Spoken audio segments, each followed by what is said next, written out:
Assalamu alaikum. You're watching Views and News, and I'm Faisal Rahman live from our Islamabad studios. Today we'll be talking about this ongoing tension between China and India.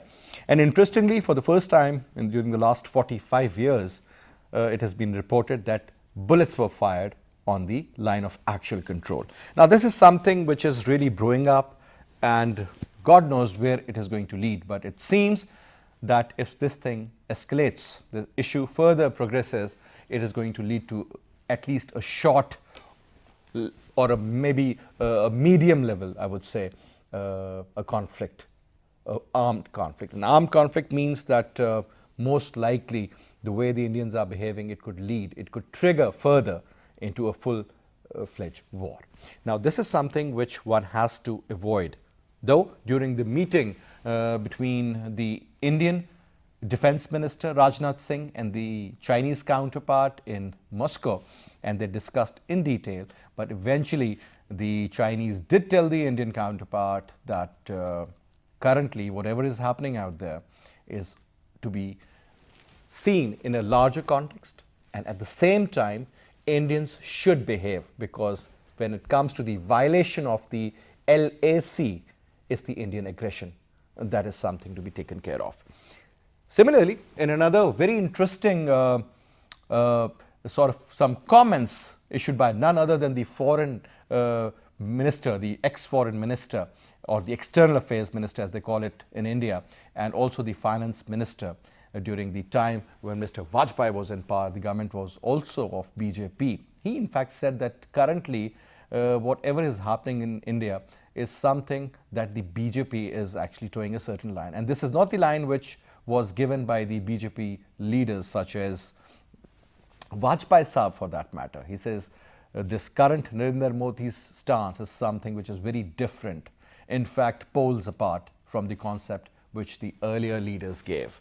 And mind you, this man was a very close man, and in the previous elections in which Narendra Modi won for the first time, he was the man in 2014 who in fact said and nominated that Narendra Modi should become the Prime Minister, and now he regrets that statement. On top, a lot has been happening, a lot is still going to happen, and again another very important statement issued by Yashwant Sinha was about the Indian judiciary. He said that the Indian judiciary it's totally overwhelmed by the Indian government, and also mentioned about the media that is totally towing the line of the BJP, not in fact considering what is important for their country. So there is a difference between the national interest of India and the current government's interest. So we'll be talking about that in detail in our today's program. There's so much we have to in fact throw light upon. Let me introduce you to our panelists first. We have with us Yasir Janjua Saab, senior analyst in our studio. Thank you very much, Janjua Saab, for your time. And we'll also be talking to Hamid Khan Saab, senior foreign affairs expert. He's going to be available on Skype. Thank you very much for your time as well, sir. And we'll be having a word with Nagmana Hashmi Saiba. She is a former ambassador, and she has also served in People's Republic of China. So thank you very much, gentlemen, for your time. First question to you, Yasir Janjua Saab. Now, when we say that a person of that caliber, and his name is Yashwant Sinha, who has served as a finance minister, who has served as an external affairs minister, I think one of the biggest names in BJP when Mr. Advani was there, when people like Mr. Vajpayee was the prime minister. Now this man says that BJP is totally, it has lost its track now, and the concept or whatever is brewing in the mind of the current government is not what the exact reflection of the previous BJP is.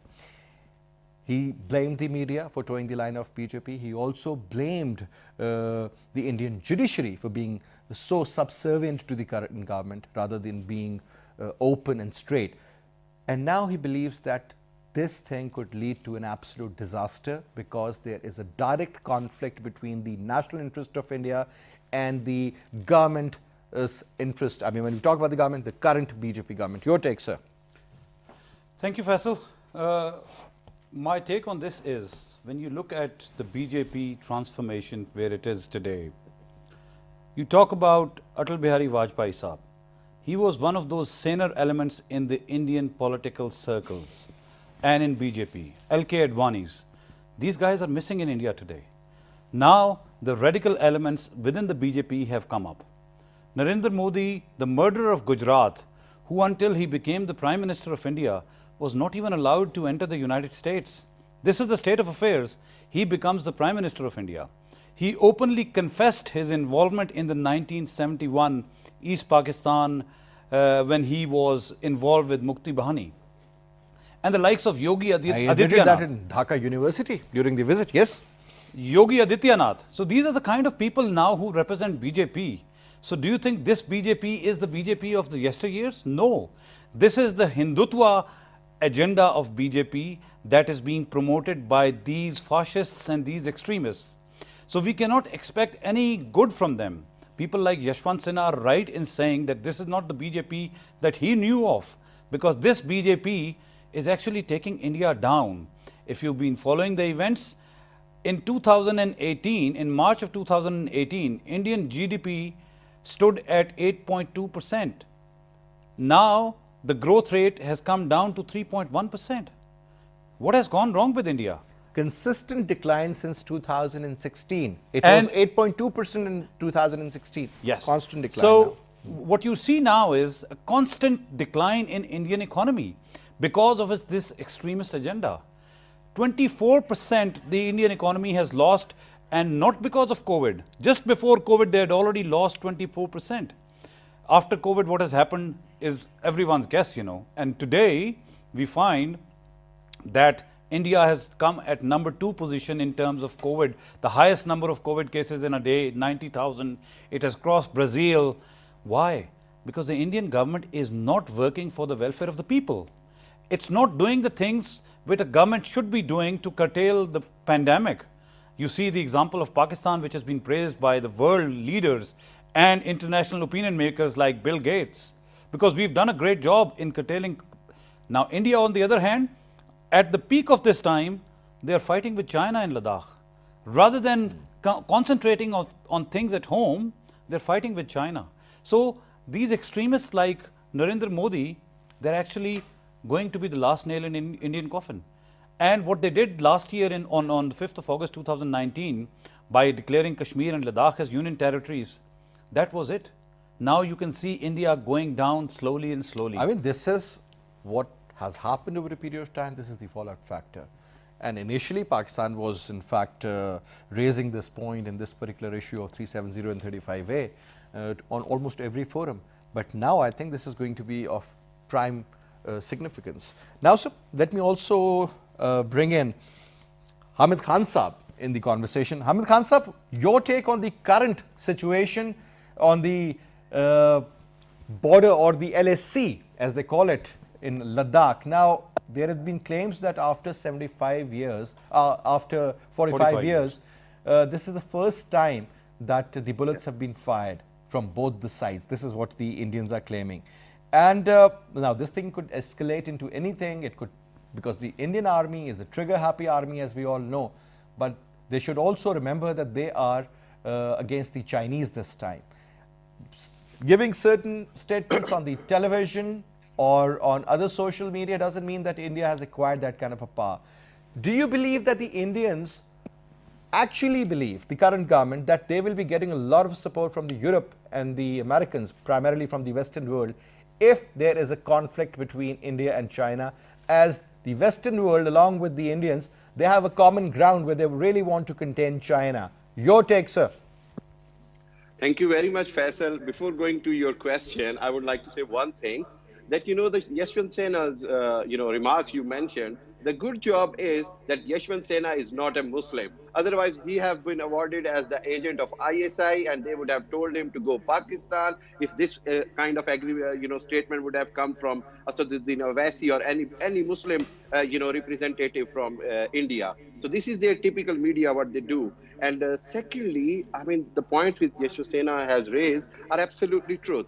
Now, when we talk about the internationally, there is one thing is very clear, that India is the one who must be blamed, and who is the one who always start all kinds of escalations within their neighbor. Since Modi has come in power, we have seen they have they have provoked their neighbors, whether it's the matter of Pakistan on LOC or whether it's the matter between China and India on line of actual control. And even if we have seen with Nepal, we have seen their conflicts with Bhutan. So India is the one who is escalating and who is violating all the international laws. When it comes to revoking the Article 370A or 35A, India is the one who initiated. Now, as you are mentioning, that there are reports of using the firearms and bullets, and the both sides of the soldiers, the troops are carrying like automatic rifles and others. Yes, there are reports, and the situation is getting worse. And the escalation, there is a high level escalation every day. But who's to be blamed? It is clearly India's to be blamed. When on 15th of June there was clash and standoff on Galwan Valley, India is the one who sent their battalion to the Chinese area and Chinese territory, and then they would have taught, they got the lesson which they deserve to be learned. But the thing is, the world and the Europe especially would clearly see who's responsible. Secondly, if India will try to get the sympathies of Europe, I think they would be failed in it. Yes, there is a big division in the world, and which is absolutely clear is pro-China and anti-China. Now, if we look into the region, who's pro-China is Pakistan, Iran, Russia. The region is understanding the power of China, the need of China, and on the other hand, India is only based on the group which is anti-China, like America and Israel, but they are not in the region. So India have a lot to lose if they go into direct conflict. And yes, you said in the introduction that it may be a small war. I'm afraid if it starts, as Prime Minister Imran Khan said once, that you can start the war, but there is no end of any war. It may start from a small,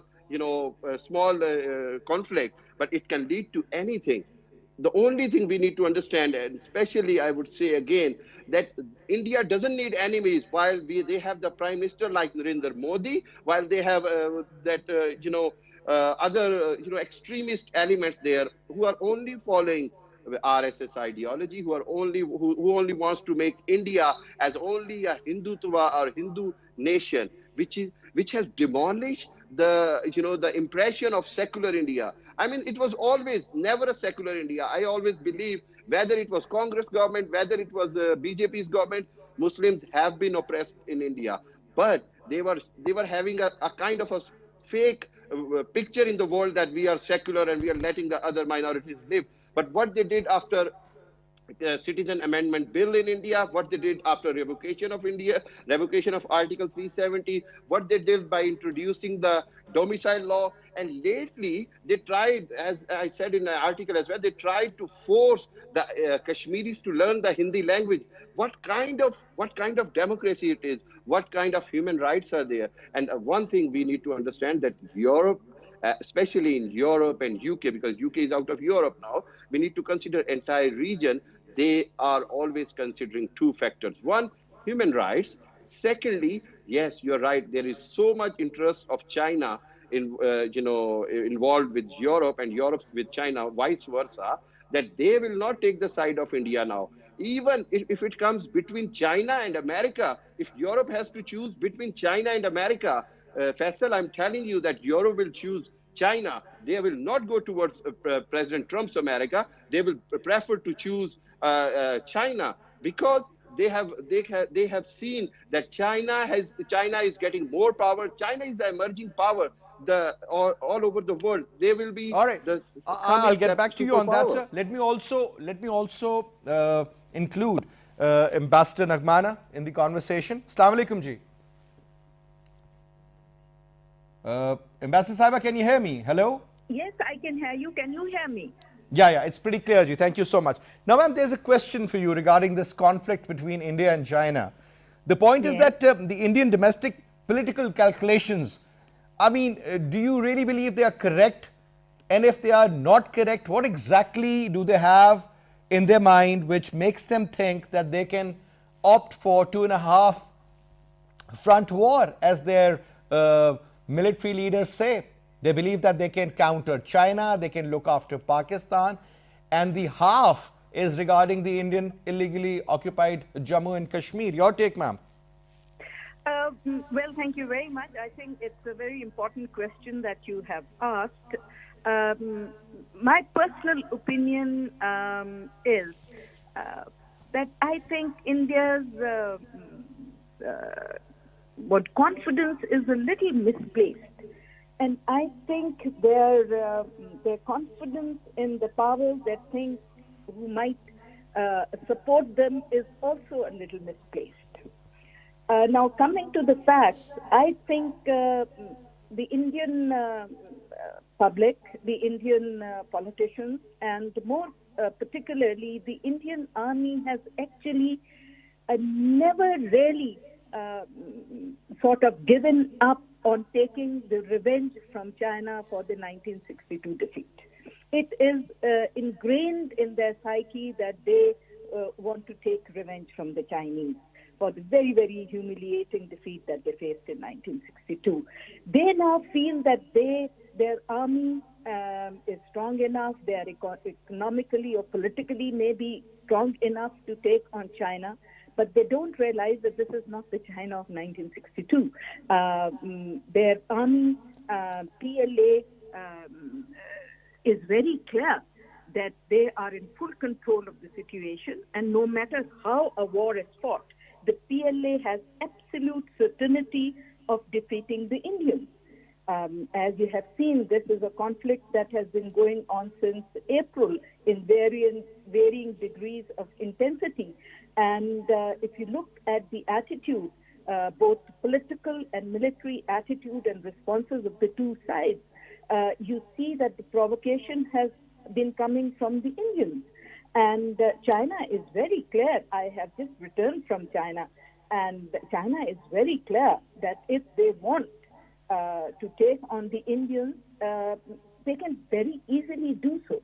But they consciously do not want to take on the Indians because they feel that a conflict at this time in the region would first deviate them from their chosen path of economic development, and it would be very dangerous for the region and for the world in general. It is not because the Chinese are not capable, because the Chinese PLA has been completely reorganized. They are very, very well equipped, as we saw in July or in late June for that matter, that within 12 hours they were able to move an entire division to the conflict area and staged a very, very big and a very impressive exercise there. So China actually does not. China, I think, China is absolutely clear that it has the capability, but it would not like to enter into a conflict. That is why they have shown restraint. And India actually is in a bind at the moment, because Mr. Modi also came on the same slogans, which I think he copied from the Chinese, which was to eliminate poverty, to big mega cities, to revitalize the economy. But India is going nowhere. Look at where India has gone under Mr. Modi. So Mr. Modi is now faced with this very strange situation that he is in his second term and he has no legacy that he can leave behind except as the architect of the destruction of India. So they are naturally trying to, it's an age-old tried tactic to say that their national security. All right, ma'am. I'll just get back to you on that. Let me also put this question to the gentleman in our studio, Yasir Janjua. Yasir, now there are two different school of thoughts. One is about the national interest of India, and sir, war is never a part of the national interest, no matter what. War itself is the problem. It's not a solution to any problem. Number one. And secondly, sir, when we talk about the narrative of the current government of BJP, especially the Modi's mindset, and people like Amit Shah, people like Jai Shankar, people like their chief security person, Ajit Doval for that matter, the kind of mindset he has, I mean, he's always tried his level best to make sure that the neighboring countries should not live in peace and there should be destabilization all over, and he has admitted it in his own interviews. Now, sir, the Indian political interest, the current political interest versus the Indian national interest, do you see some sort of a deviation? Or if there is not, are they on the same page? And if they are not on the same page, then what is the actual bone of contention there? Thank you, Faisal. Before I go on to this, I just have to add a little bit what the question you asked Mr. Hamid Khan about the Europeans. If you allow me, I'll touch Please, upon quickly, that. sir. Go ahead. There's a group called that India has been trying to foster, which is called the Quad Group. Japan, Australia, USA. America, and India. Yeah. They have been trying to rally support from the Quad Group because they know Europeans will not come to our rescue, because Europeans will not tolerate the human rights violations that India is doing. So I just wanted to touch upon that, because India is not going to get any traction from the Europeans. Now, coming over what you think is the national interest of India and what the BJP government is doing, they are both divergent. India's interest should have been to become the top regional economy and to be able to stand up to China, whereas India is only Pakistan centered. India is scared of Pakistan. Everything they're doing is Pakistan centric. The whole Ladakh incident, if you see in totality, why is this happening? India builds a road, the DBO, the Daulat Beg Oldie, the road to Shiok, and that is linking to the forward air base. Why? Because India was scared, because if the CPEC succeeds, India is in danger. And that's why you would have heard in the last few months they have been showing the temperature. But we have no aggressive designs in that region. Not so at all. does China. Not at all. But they're scared of us. And they are not only scared of CPEC, India is now even, Iran and China have signed or are about to sign a deal for 25 years. Well, China will invest $400 billion in Iran, and Chabahar port included. So India should have been concentrating, if at all, if it wanted to become an economic giant, it should have been looking inwards and improving the human rights situation in India. It is picking up arms with everybody. In this region, right now, there's only one country, which is Bhutan, which is not part of BRI. Everybody else is part of BRI. Nepal, people used to think, was pro-India. Now Nepal is deadly against them. They have serious problems with Bangladesh. So how can you have a nationalist agenda or a national agenda of economic development when you are at war with everybody? All of your neighbors you are at war with. You cannot succeed. And this is only the BJP government, this fascist BJP government, which is taking them down this road. Because people like Ajit Doval, you can't expect any good from them. Amit Shah, you can't expect any good from them. So they are taking the Indian nation in the direction which is not meant for the Indians. If you go and ask an ordinary Indian, they don't want this war, they don't want fighting, they want peace. But these Hindutva designs of the BJP, few of the BJP leaders in the Indian government, they are taking India down the drain. So they are both divergent. The Indian national sentiment is not what BJP is doing. And unfortunately for them, because they are at war with China, they think they can get US support. They are wrong and they are mistaken. The US support will not come to them. But is the current Cold War between the US and the Chinese, or let's put it this way also, the trade war, primarily the Americans really want to put a check on the Chinese. The kind of statements coming from the White House or otherwise also, we do understand that the biggest threat to the Americans currently is China in one form or the other. So joining hands with India and using India against China, because if you remember, when Donald Trump took charge, I still remember in one of his very early interviews, he mentioned that, well, we'll use India to counter Pakistan. At that particular time period, the confrontation between the Chinese and the Indians wasn't there. But now it's very obvious, it's very much there. Don't you think he is using the same strategy, using India against the Chinese to, in fact, achieve his own objectives? Because even if these two countries end up having a war or something, the economies would get destroyed, and it is going to benefit the Europeans in a way, or the Americans, because these two mega giants in terms of economy would lose everything and they won't be having any competitor. Okay, I've said it in my previous interviews as well, and I'm saying it with I can't say things with obviously complete authority because we are not Chinese, we are not Indians. But let me tell you this thing, there will not be a war between India and China on this. This is posturing which will continue for a very long time. China wanted to India to stop constructing those roads in Ladakh region. By the way, it's not only Ladakh. China has claims over Arunachal Pradesh and Sikkim as well. So China basically is doing this because what they did last year in 2019 on August the 5th, China did not like it. So China wants to put rein in India on that. There will not be a full-scale war because no country wants But to the go to war. tension would still prevail on that Yeah. 2,200 mile long But India, border or Chinese LSE. have an upper edge over India at this stage, as we know.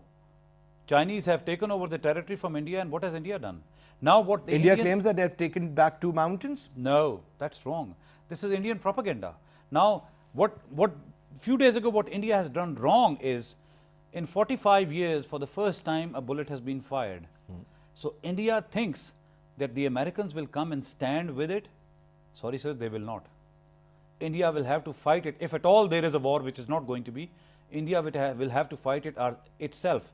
America cannot afford to pick up a battle or a war with China at this time.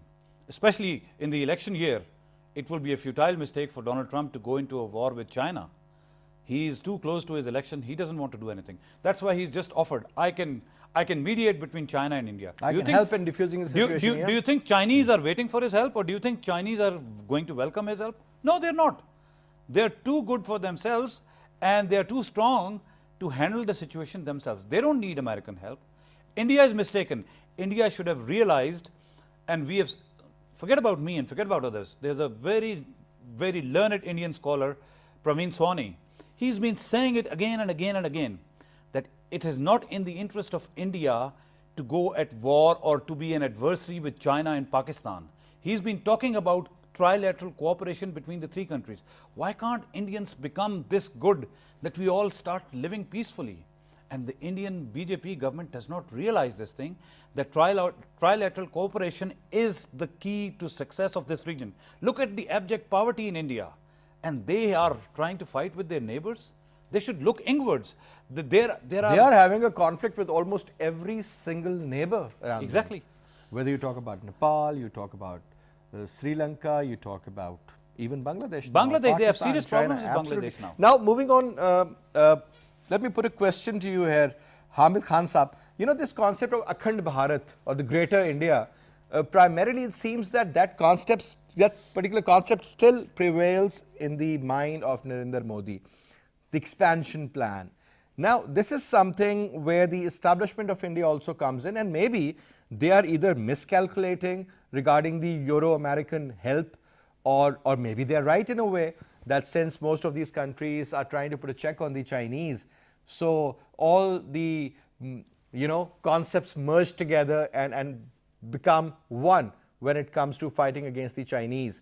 Looking at the current economic situation of India, sir, as earlier mentioned by the guest in the studio, that there has been a decline in the GDP, about 24%, constant decline in their growth rate since 2016 onwards. And then you talk about the preparedness of the Indian military or Indian Air Force for that matter, even Navy. I still remember during this particular conflict of 27th February last year, one of their submarine went down. There was some malfunction there, and it was a sitting duck. We did not shoot it. We could have done it. Indians would have definitely done it if they had a chance to shoot down one of our submarines. We did not. We never wanted war. Indians tried to get inside our territory. We retaliated the next day, and we taught them the lesson that, well, our Air Force is much more prepared, better equipped, better trained, and this is what we can do.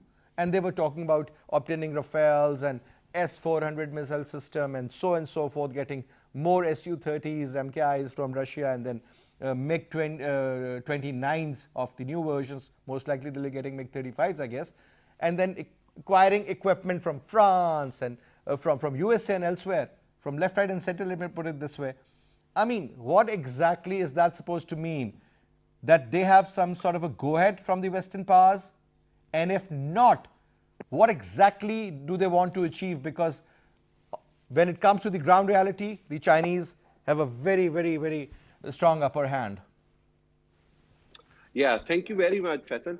Let me tell you two things. One, when we talk about the decline in the Indian economy, I would say from 10 years ago, India was a shining India. From there, it has come to the dying India now in terms of their economy. Secondly, if you look into the local, region, and if you look into the what's happening exactly, with apology, I would disagree with Mr. Janjwala that there are quite high chances of a small kind of adventure between these two countries, especially if we look into the area where Pangyong Lake, Mukhapuri, Magar Hill, South Pangyong, these are the areas where the both countries from the both troops are within their shooting ranges now. And while they have got armed and everything, there is a very small incident required to flare up the whole situation. I mean, we Pakistan or any country won't like to have had it happen, but there are highly chances in the current situation. Yes, you're right. When we talk about the situation of Akhand Bharat, this is the ideology they are trying to follow from 500 years ago. A book and their scholar, which was named as Chankya, and their Akhand Bharat ideology is followed by the Chankya ideology. But India needs to understand, and this is the 20th century, and they are trying to live the dream or trying to make a dream true of 500 years ago. And the population or the division of the population in the region is almost 50-50 between Muslims and Hindus. There are only 700 million Hindus in the entire region. If we add up the population of Bangladesh, Pakistan, and the Muslims within India, it may become the more Muslims in subcontinent than altogether Hindus in India.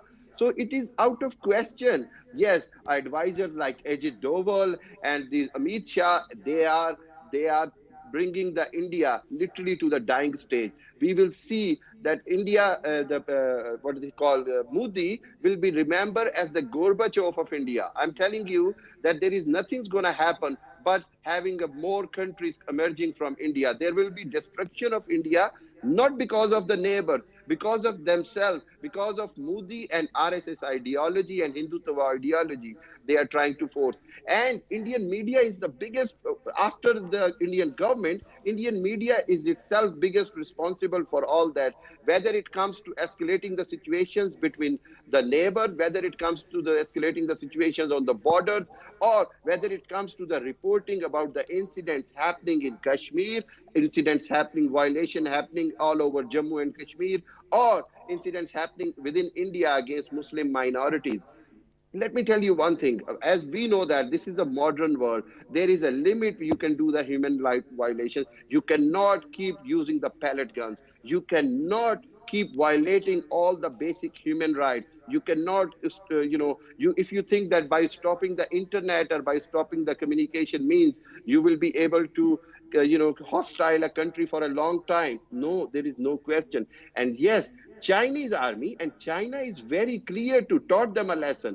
As last week we have seen that in Moscow, after the meeting with foreign ministers and the defense ministers of China, between India and China, China has given a clear statement that they will not compromise even a single inch of their territory. And as rightly you said, that they are claiming on Arunachal Pradesh. Not only that, if conflicts escalate, what China will do? China will cut off their chicken neck, which is very known, Siliguri corridor, and the 5 states of India will be absolutely cut off from the Indian territory. And this is so easy for China to do. They don't need even one night. They just need few hours. This only 32 miles corridor, which China can take over any day. So India is needs. This is the time when India needs to understand that they need to live with the neighbors with peace. If they try to take over with the powers, I'm sorry, there is no comparison between India and China's power, and there is no comparison between Pakistan and India's passion. Our every soldier is ready to die. Our chief of army staff, our DGISPR, we have clearly said that we are ready to fight with India anytime for the last bullet and last soldier. So how can they compare this passion with the coward Indian army?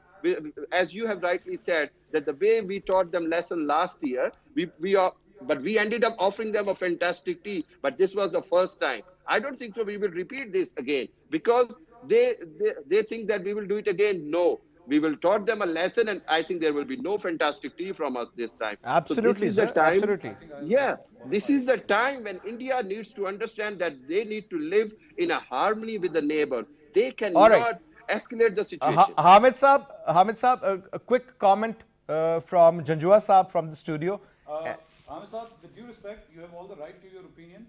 When I say both countries will not go to war, why I said that? Because India, I'm not talking about China and Chinese might. They have the resources and the might to fight a war and win it. It's India which cannot afford a two-front war. I'm telling you, if today India goes to war with China, Pakistan will tear India apart. We will take Kashmir the day they go to war with China. So if General Nirwane and General Bipin Rawat have some grey matter up their heads, they will not try to venture in with China. That's why I said if they have something to understand the realities on ground, they will not go to war. Let them make a mistake of going to war. If they go to war, we will tear them apart, I'm telling you. Well, let's see. Ma'am, coming to you I now. have seen Two India. major. Faisal, yeah. Yeah. Okay, go ahead, Hamid Saab. Yeah. Quick comment and I then have over seen, to ma'am.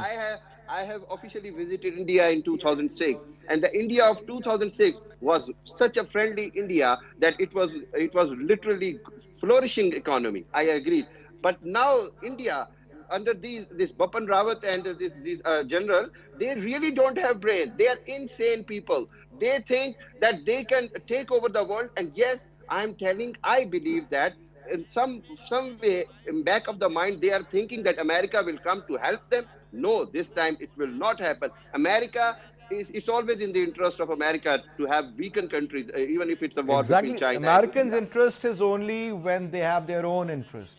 And the moment their Exactly. own interest is not there, they always withdraw. I mean, Exactly. there's so many That's examples. why I How call many that times have we Modi will used be Pakistan? responsible. But Hamid Yeah, Saab, that's I'll why. get back to you on this. Let me put this question to ma'am. Talking about two very important areas.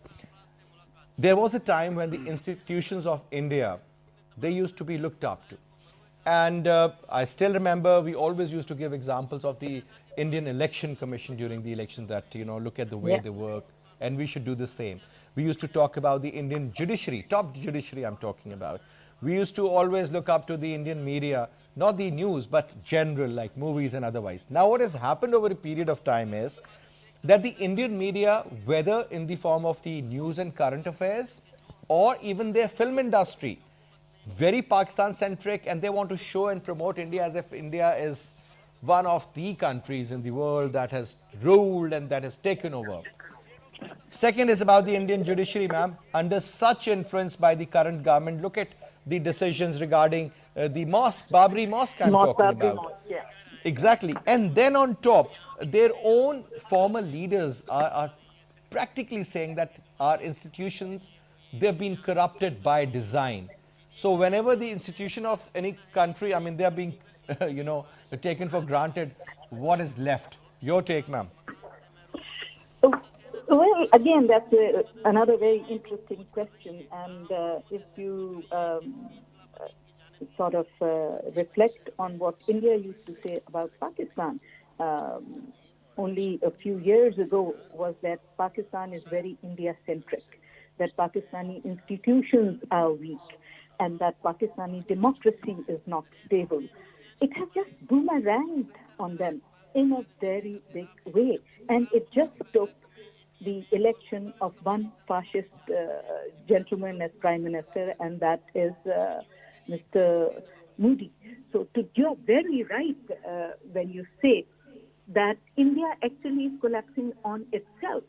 So as I said, that Mr. Modi actually has no legacy that he can leave behind except as the architect of the destruction and disintegration of India. So when you have this kind of a fascist mindset, this kind of overconfidence, and this kind of mind that wants to have conflict with everybody around, and when you have this desire this hegemonic desire to subjugate everybody around you, then that actually, if you look at history, is the beginning of your own disintegration. So this kind of mindset has never led any country to any kind of success. Look what is happening in the U.S., for example. It's a very good example. It's a great country that is being destroyed by its own people. And the same thing is happening in India, because when the leadership weakens, when the leadership itself wants to divide its society, then all these state institutions also weaken. It's a natural thing. And we have seen that division and that deterioration in all aspects of Indian society, whether it's politics, whether it's judiciary, whether it's media. Indian media used to be very, very objective and very critical also of the governments and of the policies. But you look at Indian media of today, all it can think about is pure hatred against the Chinese and more so against the Pakistanis.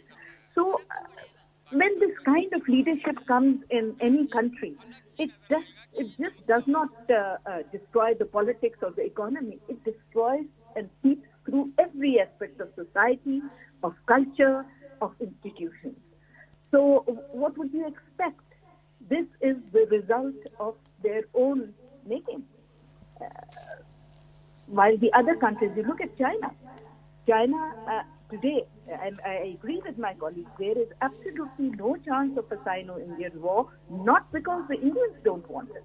It is because the Chinese don't want it. Because the Chinese are very sure defeating India is a matter of, if not 12, 24 hours. But does China want to deviate from its path of social development and taking the country out of poverty? No. Similarly, a Sino-US war at this time is absolutely an impossibility, because both these countries know their red lines. So I think what the West, I could be wrong, but I think what the West is trying to do is, and this is where the Indians misread them, is not to destroy China or not to go at war with China. What they want to do is actually slow down the pace of their technological and economic growth.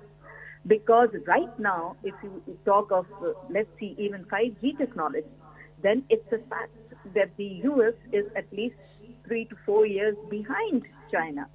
So their fear is to slow down China, and so that they can catch Primarily, up, yes. and not Yeah. really to destroy China or to go at war with China. It is just to restrain them in their strike towards becoming the superpower. The number in the one world. country in the world. Yeah. Absolutely. Yeah, Thank you very much, ma'am. absolutely. So, thank you. Yeah. Thank you very much, ma'am, for your participation. Hamid Saab, was a pleasure having you. And thank you so much, Janjua Saab, for your participation as Pleasure well. was mine. Well, what we have understood is that currently it seems, as the Chinese defense minister mentioned during the meeting with his counterpart, Rajnath Singh, in Moscow, and he said whatever is happening at the moment, India is responsible for that. India has certain designs in their mind. And remember, if the Western world, whether it's Europe or it's the American people, or maybe the establishment of USA or the current government out there, I think they're expecting a little too much from India. India is not ready yet. India is not there yet. The point is that having a huge size and having a population of 1.4 billion doesn't mean that you're a very strong country. Look at their economy. Look at the current domestic issues they are facing. Look at the rights going on inside India. Look at the kind of movements for the right of self-determination. Whether you talk about Kashmir or Khalistan or Nagaland or Assam or Bihar, or you go down in the Tamil side, nobody is bothering that 4 of their major states are suffering from corona. Nobody cares.